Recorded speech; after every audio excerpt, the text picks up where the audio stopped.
mom's family and my father's family, they're both from Jamaica. And then what the views are on homosexuality down there is still illegal, and they make, songs about it and like dance hall music and reggae. So it's not widely accepted. So sometimes around my family, it's a little bit muted at family functions. Family functions, I normally will go solo on top of that too. Then there's also me when I'm traveling. So certain places I want to go. If I was going to go with somebody else, I had to make sure that we didn't show any sort of an affection to each other, because you don't want to have yourself arrested, imprisoned, or stoned, killed, whatever, based on, again, what country you go to. I've never felt like I needed to conceal my identity at work. That's just not the way my police service works. I don't need to. But the part that I do need to kind of hide myself a little bit is when I interact with the public. Due to recent events, or fairly recent events in the last several years, when it came down to the Michael Brown shooting and the Black Lives Matter movement, and also within the gay community here in Toronto, with how some members of the gay community feel about how Toronto police have handled high-profile cases, I think that that's actually made me feel more uncomfortable coming out as a police officer to people, and so I oftentimes don't tell people what I do for a living. And many people who join the job, if they're not out in their personal life yet, I don't think that they're going to come out. And surely, if you're not out and you join the job, I think it's way harder.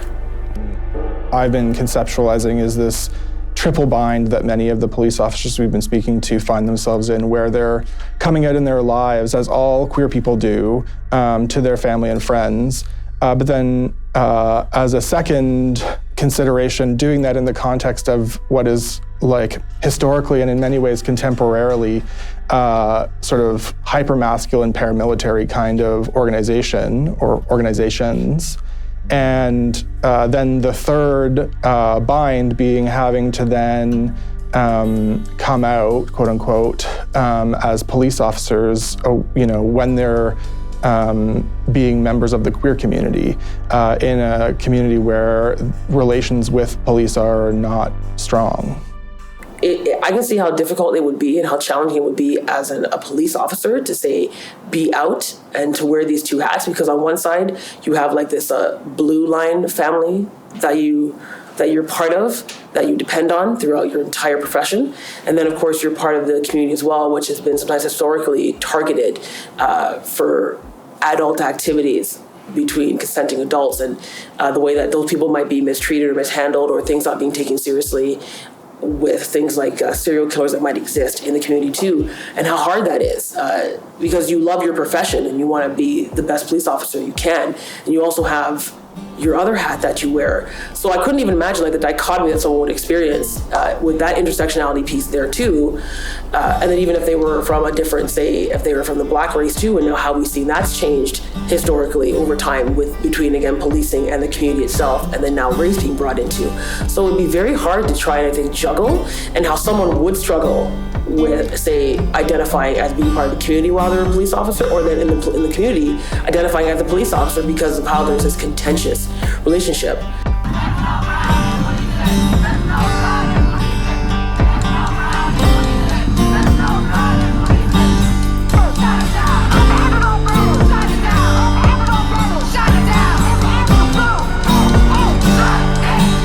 In the Pride Parade, and I had been in the Pride Parade since early 90s.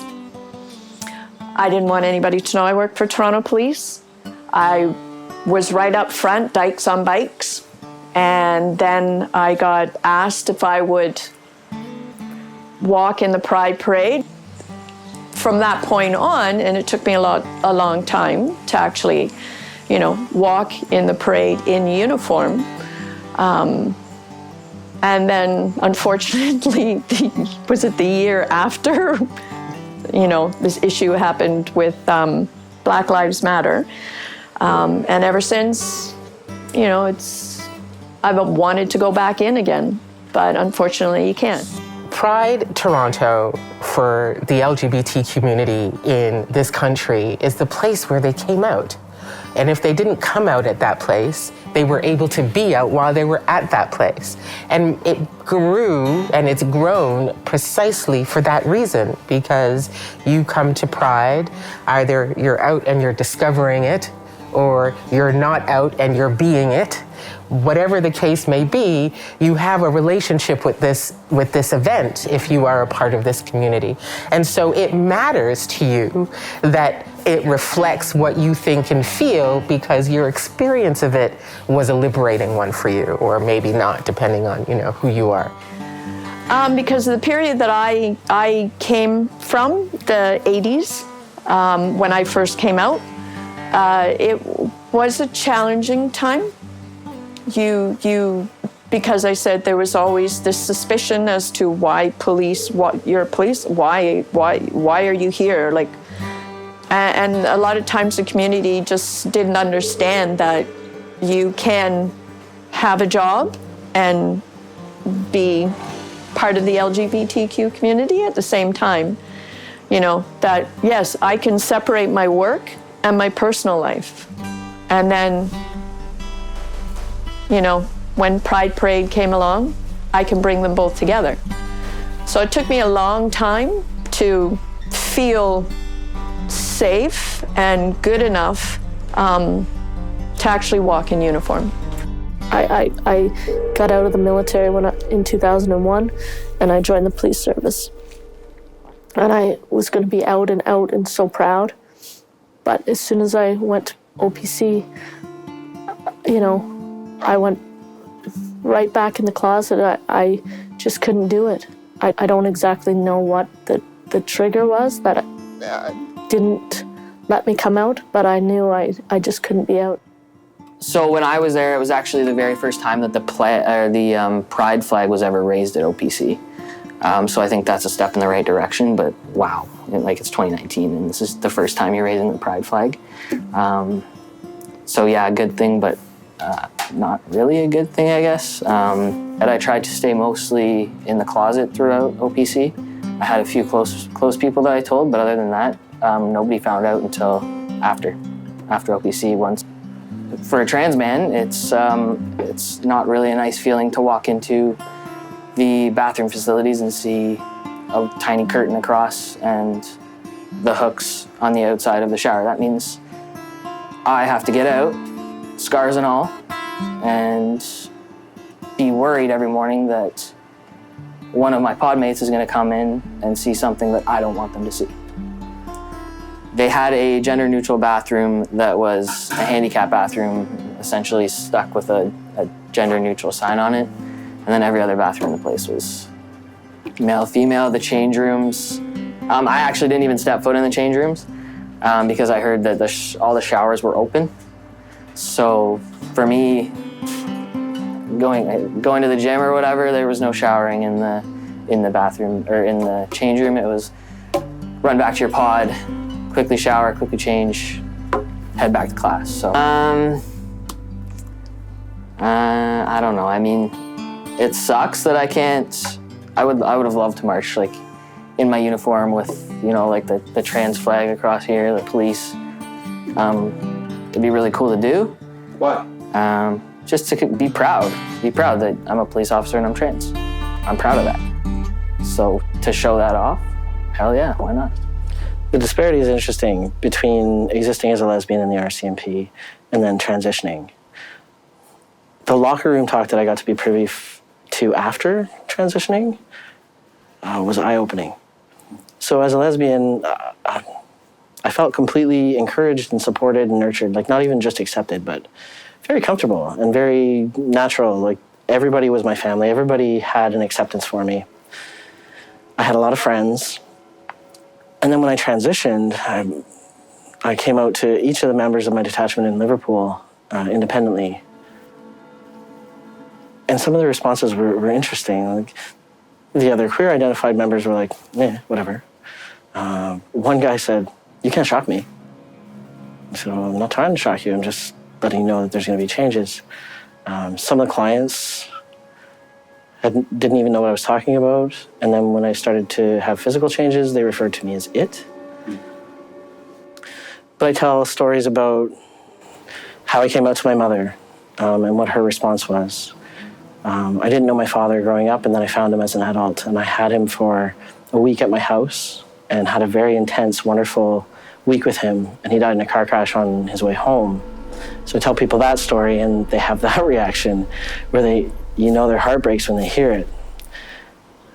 Everybody in the audience at every talk I've ever done has a similar experience. They have traumatic experiences, they have wonderful experiences, like the one when I told my mother that I was trans, and she said, "I don't care if you're a boy or a girl in Maple Tree, you're mine, and I love you." And it's heartbreaking in a good way. Everybody has those experiences to share. I'm not unique in that way. I just happen to be trans.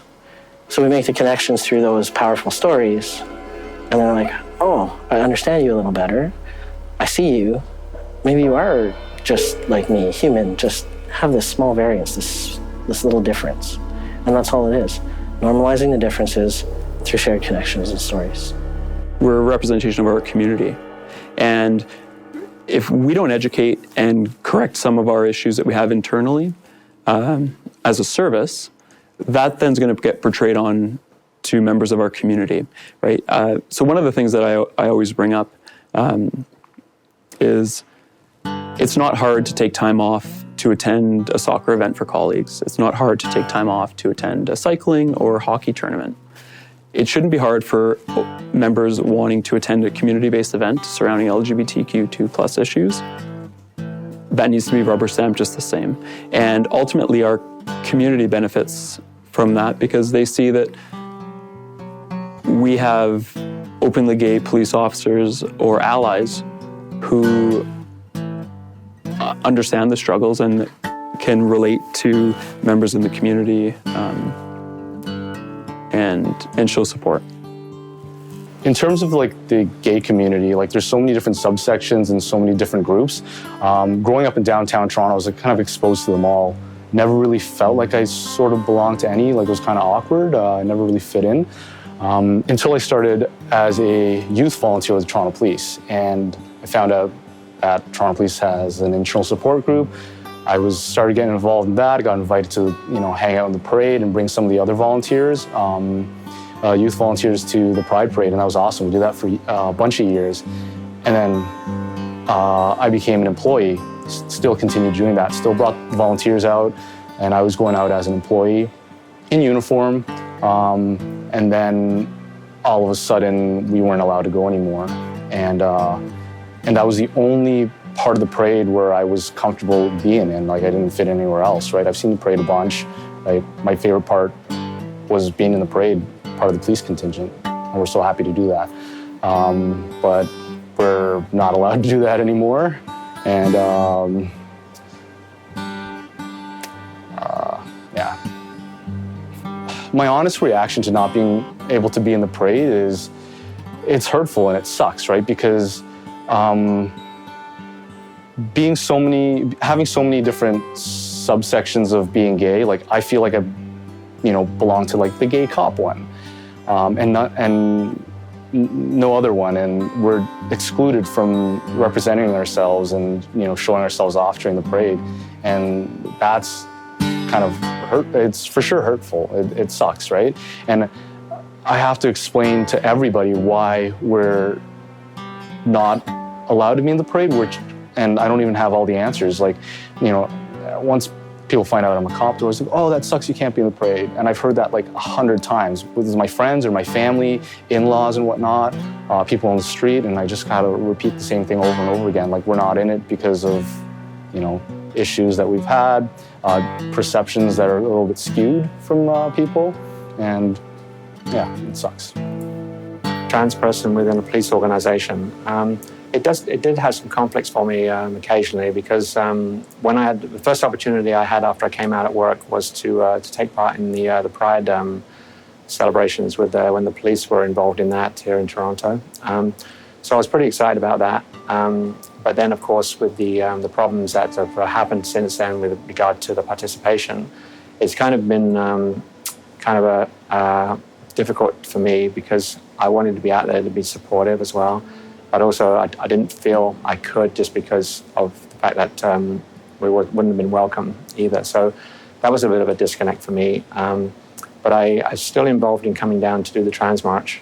And I think with my involvement in that, which is something I'm very passionate about as well, I was less concerned about being a member of the police at that point because, because people are not necessarily in uniform, so that part of it was more acceptable, if you like. Not that it was necessarily right, but it was something I just felt I was glad to participate in that, but I wanted to do it as well with the police as well to show support as well. And but I do what I can, and certainly within the trans community, to sort of tell them what the police or the OPP specifically are doing in addressing some of the concerns about interacting with the trans community.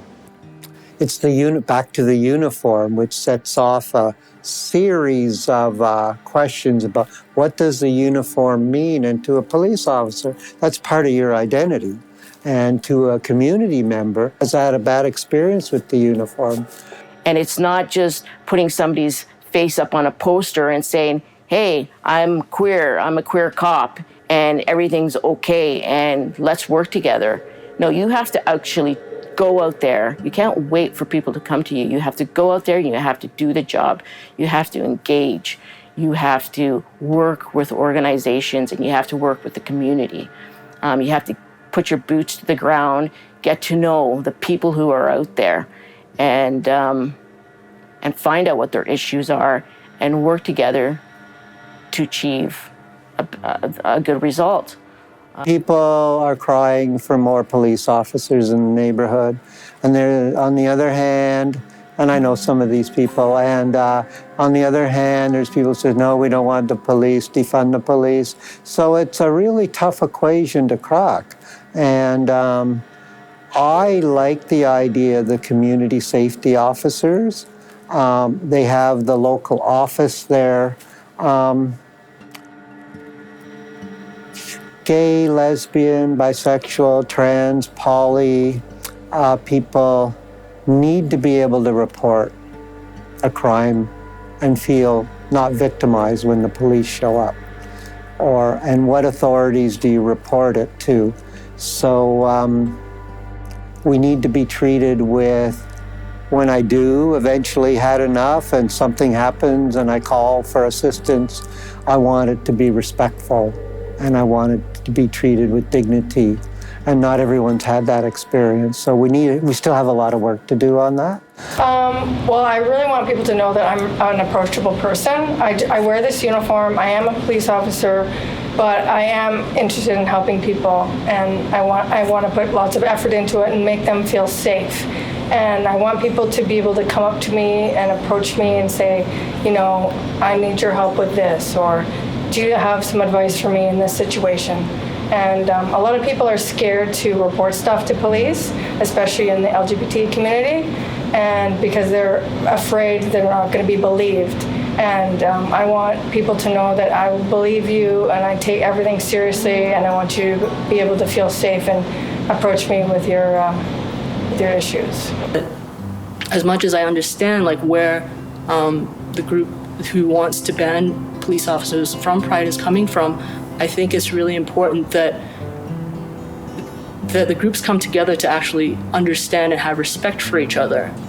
Right now with the ban, I don't feel that it polarizes people, and it polarizes opinions, and there is no coming together to respect and understand each other. The police officers and the police service were excluded from Pride here in Toronto. I didn't feel very comfortable with what was going on.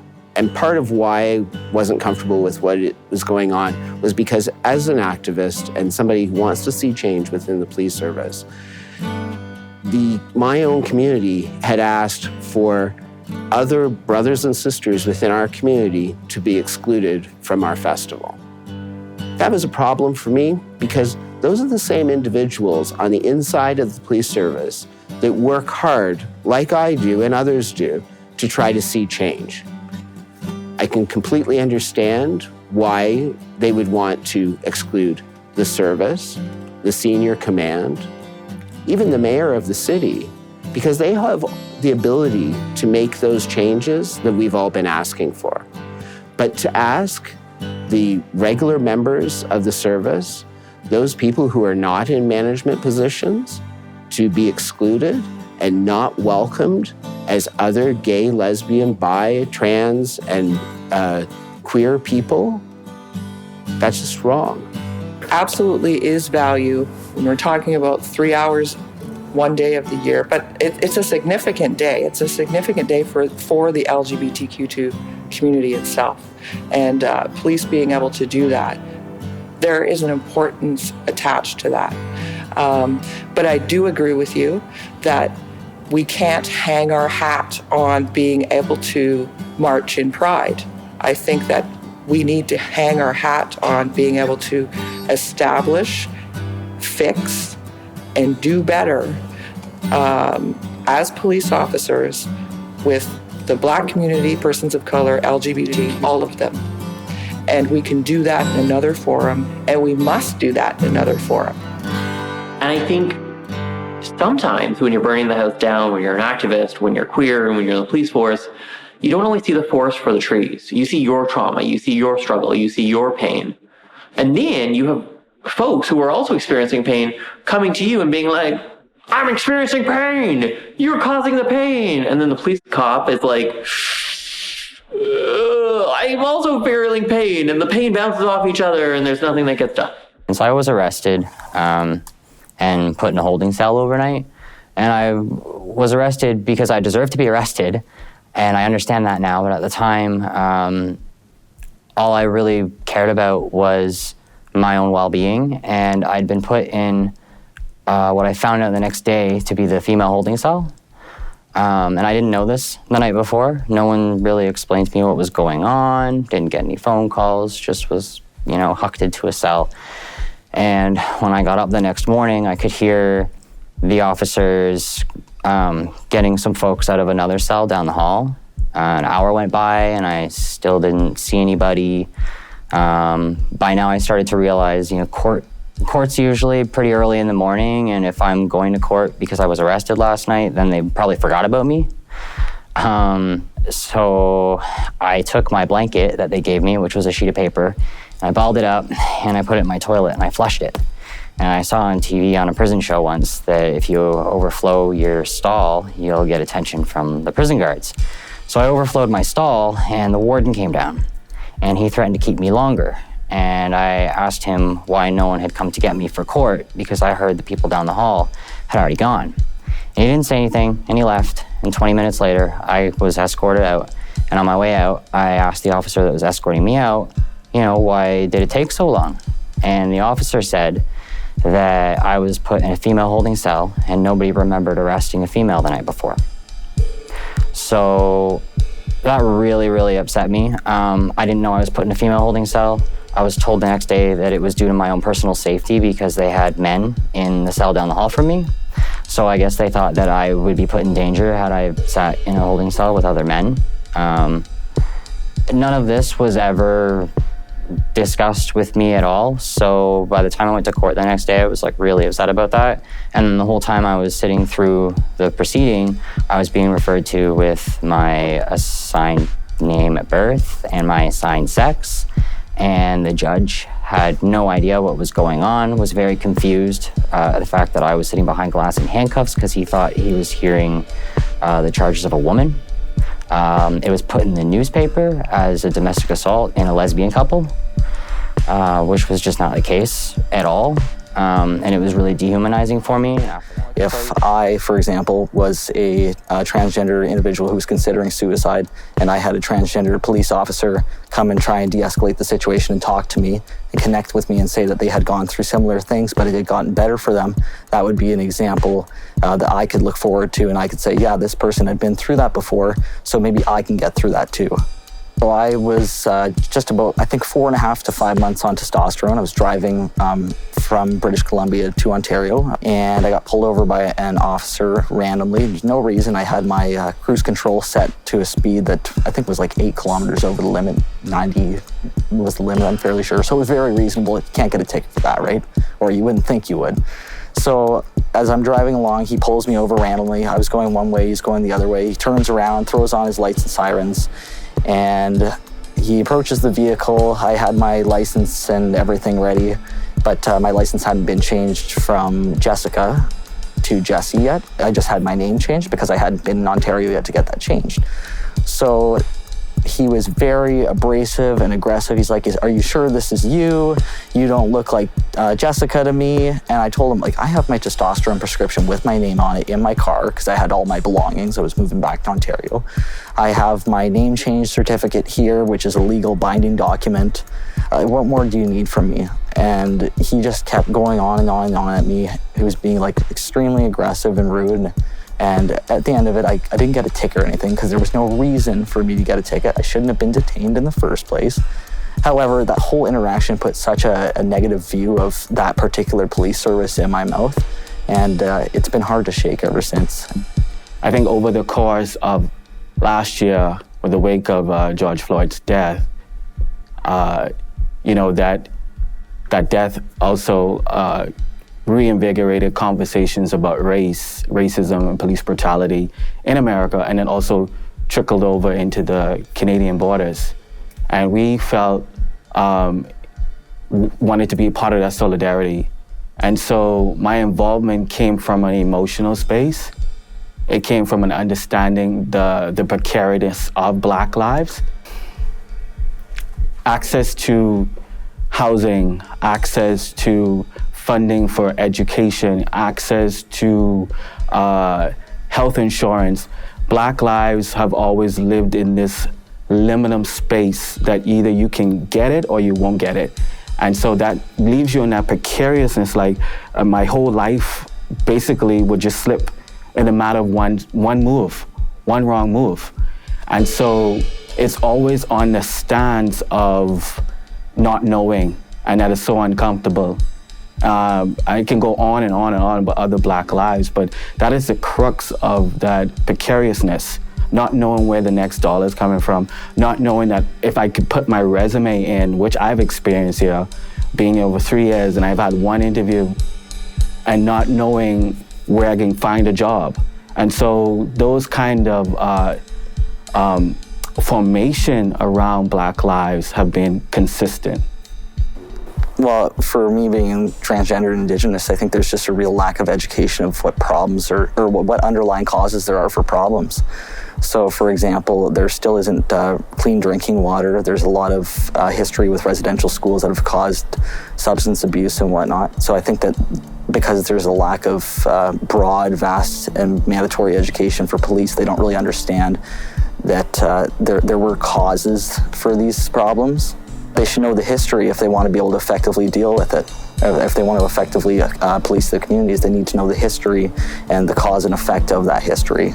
Doing his job or her job as it's supposed to be, like if you take my name down and it's like, we're gonna write you up first, and I walk away with that ticket, right? I walk away with that ticket and there's no death. There's nobody hurt in the end result. Or I could make it to the court to actually hear my case out. If justice is played out in that way for Black individuals or BIPOC individuals, then we don't need to have these discussions about what to. Like, Black people, probably, like, I'm gonna say it like this, but the end is always in a demise, right? And so you don't get a chance to get to the courthouse. You don't get a chance to even make it home. And so I guess that the first thing is for me to have that chance. Maybe, what would that show to people who are so deeply entrenched inside lives that they don't believe they can sort of rise out of for whatever reason? What would it show if this community managed to sit around the table and get past its most difficult conversation? What bridges would it build with everybody else for whom this isn't a conversation because, you know, there's no other game in town, right? What would that do?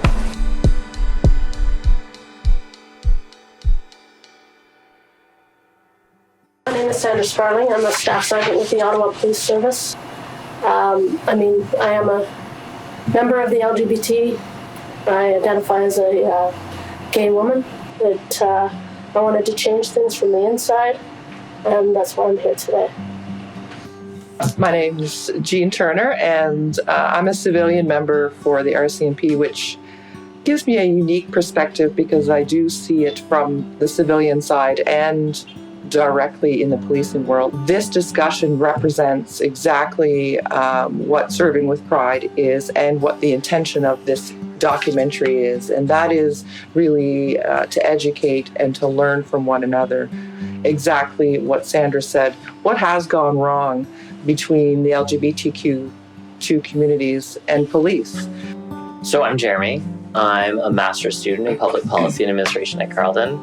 But I founded the Center for Gender and Sexual Diversity in Ottawa, and we worked across the country to address discrimination and bullying, specifically for the experiences of queer and trans young people. I'm really excited that this documentary is happening because I think there is a need for a conversation. It's not just about facts, but also about feelings.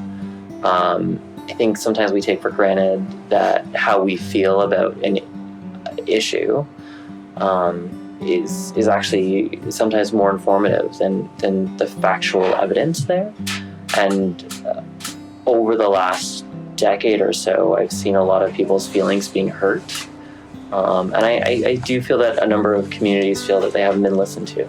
So my name is Haranda Jonathan. I'm the current executive director at the Alliance for South Asian AIDS Prevention, and I got involved in all of this as a result of the whole Bruce McArthur situation in 2018, where we released a public letter and did some activism around racism, homophobia, and then later on classism being a part of the reason why 3 men of color went missing for so long, and it took a white person to go missing before anyone paid attention. And that really opened up a lot of dialogue, I think, in amongst many different communities, which was really interesting. And so that since then, it's been bringing me to the table to have conversations with police and with community, and sort of in similar vein of you, I get to sort of see what's happening on the police side and also in the community side, and hopefully bring those together. And so I think, a documentary like this and having some of these, difficult and crucial conversations.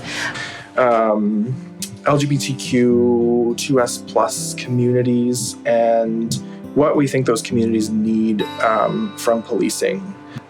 We know that there's violence that occurs to or within the LGBTQ2 community, and they're not feeling safe enough to come to police to get the help that they need. So I think that's a good starting point. We, in the very least, need to have enough trust built with the community so that we can do the job that we are paid to do and protect the safety of those individuals. Absolutely. But I think when it comes to the queer and trans community, I think there's like a history of not just, being ignored, but like purposely experiencing discrimination. I mean, the Marie Curtis Park situation where 200 men were arrested, right, in a sting operation that cost the city millions of dollars. Like, it just,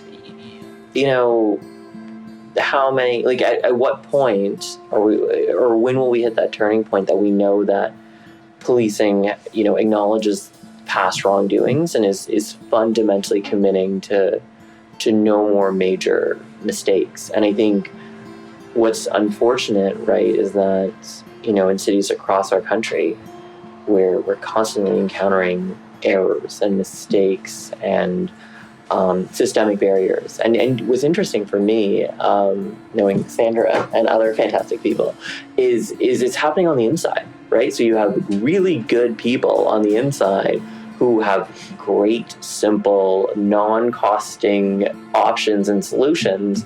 And for whatever reason, a handful of bad apples are stopping it. So I think we're talking about a systemic problem in policing. Jean had started with the idea of trust, and I wonder if you see some kind of connection between the pushback that you've identified that the queer and trans communities have generated towards police organizations, and do you think that pushback has the potential to bring around the kind of trust that could lead to more harmonious relationships? I mean, trust is a great goal, but I think it's the steps to getting there that we need to identify, right? And having sat the police liaison committee for a decade, and really stepping into the shoes of other people, right? Because the liaison committee in Ottawa has been around the longest of any police liaison committee in the country, over 30 years. What's interesting is the one thing we've asked for, which is training for police officers, more resources and understanding of the queer and trans community. Like, our first request and our most longstanding request has continued to be ignored, right? So at some point, policing agencies have to say, no more need for an inquiry, no more need for a conversation, just dig through the notes and start implementing those solutions. And I think the apology by the Toronto Police Chief was notable, but not significant, especially considering what happened only a few months later. So I think we've reached a point in 2020 where if it's not impossible and it's not rocket science, why aren't we doing it? And bureaucracy and delays can't be the answer anymore. It was more of a regret rather than an apology. And a regret is not the same thing. And so if you're going to accept responsibility for your actions, it is, I am sorry that we did this. I'm sorry that we've harmed your communities as a uniform and as a service. And this is what we're going to do to take the necessary steps. And if you can do that within the organization, because I understand, in having conversations with officers themselves, they too don't feel very safe coming out or participating fully in how heterosexual women are treated still in different services. So sexism, racism, and all that stuff still exists within these old boys clubs, although we put out a diverse front. And it's really lifting up that carpet and really cleaning up that mess before you can even engage with the community. And so I'll respectfully challenge that, there are different relationships. However, there are still many members of communities who don't fully engage because of that presence of the uniform, not necessarily the individual, but the uniform. For me, uniform or no uniform, pride or no pride, or marching or no marching, that's all irrelevant, right? If the fundamental basics of the rules of how we treat other humans can be exempted, if the people who are meant to enforce the laws are exempt from those laws, they're not serving and protecting me anymore. We have a lot of really well-intentioned, good people who I would never characterize as being racist or being, anti-LGBTQ2. They just don't understand how their own privilege or their own class, all of those interconnected personalities, how that plays into how they respond to the world around them. And so when it comes to police services changing, I believe it really has to come from that ground floor, individual acknowledgement, awareness, and making change. And only then will, from a public standpoint, police services begin to actually acknowledge those errors. But it has to come both ways, right? Like you can't. I'm sorry, both ways, right? I think for sure, ground floor up training. A cop should not use or misgender someone or use inappropriate language, for sure, right? Training can accomplish that, and I think a lack of investment in training puts officers at risk of doing poor things that disrespect our community. However, there are some times where the line has been clearly crossed. And for me, what I need those police officers who want to march in pride to turn back to their own community publicly and say, hey, I'm a cop and I don't support this bullshit. I'm part of that uniform and I think this is wrong. So there's a legacy of how Toronto and how Canada and its police treat with LGBT people. And that is being, populated across the region right now. And the flip side, of course, is now that we're seeing pride organizations in Canada take a very, hostile position towards police. A Canadian hostile. Canadian hostile position towards police. It has created a very interesting situation, an interesting dynamic in the Caribbean, where police services are saying, well, if in Canada, where the police are trained to, are being trained on how to work with LGBT people and respect LGBT human rights, and the police are trying to be in prides and are being denied, then it is making it difficult for us who are doing work in the region to explain why police must collaborate with LGBT people, because they're saying, but we're going to do all of this work and then we're going to end up being treated like the police in Canada. We're being kicked out of pride, etc., etc. So it's a lot of nuancing to explain that yes, there are issues here in Canada with police and LGBT people, and there is a redress mechanism. And the police here in Canada still want to be participating in Pride. They are members of the force who are LGBT people, and they want to be visible. But you still also, you should also protect LGBT people just because they're people, not because you're going to be allowed in Pride or not. It's that dynamic that we're challenged with in the Caribbean right now, because by excluding police from Pride, you've almost baited the situation in the Caribbean where they're saying, well, we don't need to collaborate because if we do, we're going to be treated like you treat police here in Canada anyway. Well, queer people are obviously allowed to participate. Queer officers are people before they're police. And so I feel as though their identity at work doesn't necessarily have to trickle into an event like Pride. I mean, if you're a doctor and you show up at Pride, are you going to wear your doctor's uniform? Or if you're a construction worker and you go to Pride, are you going to be wearing your construction gear? We can all take pride in our work, but there's time and place for it. I understand that for you. It's important that they not be in this parade. I understand that. I understand it for historical reasons. I understand what the view of the uniform, I understand all of it. Look at who you're talking to, Black person myself, I'm not removed from this conversation, but we have a bigger calling, and that bigger calling has to be the one that prioritizes change for the better and deprioritizes the symbol of what it means to participate or not participate in the parade. You use your queerness as an identity as a leverage into those community, but there's no actual work that you really want to invest into. What do Black people think about? What do Indigenous people think? What do trans people think about? How do they daily life living? And because you're now in the privileged space, you're on this whole right politics, like, I'm in the rights, I deserve to be. And so you have what it also does is sets up this respectability politics between good queer and bad queer. And you're good queer because you're a police officer. And then we are bad queers because, we're sex workers, we're migrant workers. And so our issues of these precariousness, back to that, gets pushed in the background. And so you come in like some white savior and save the day. But that's not true. What are we doing today that we may have to apologize for tomorrow?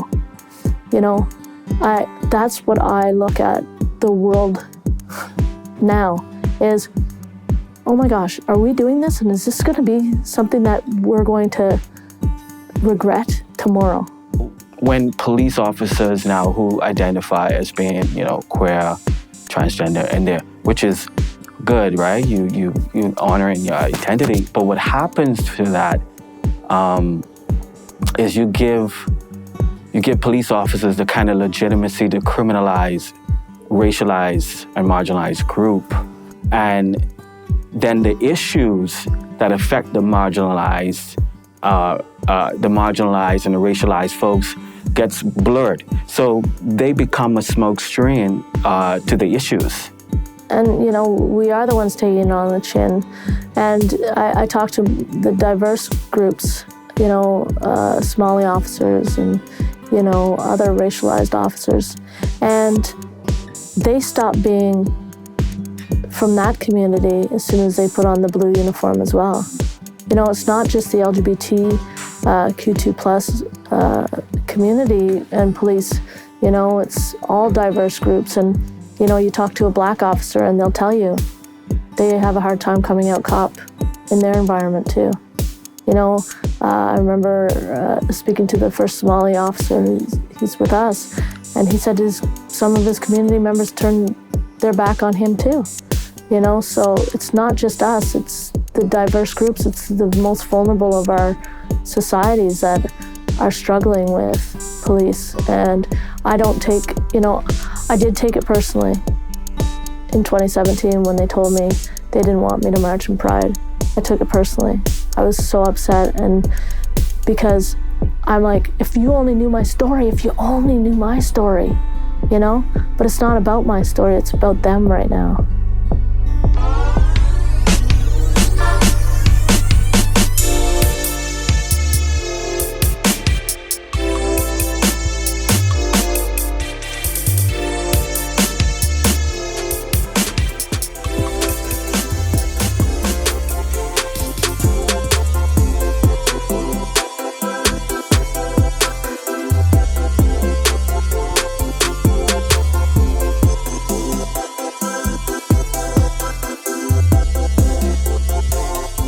Doing the good work, so thank you for being a part of it. Okay, folks, that's a wrap. Please be careful with your mics before people take it off. Thank you for the time.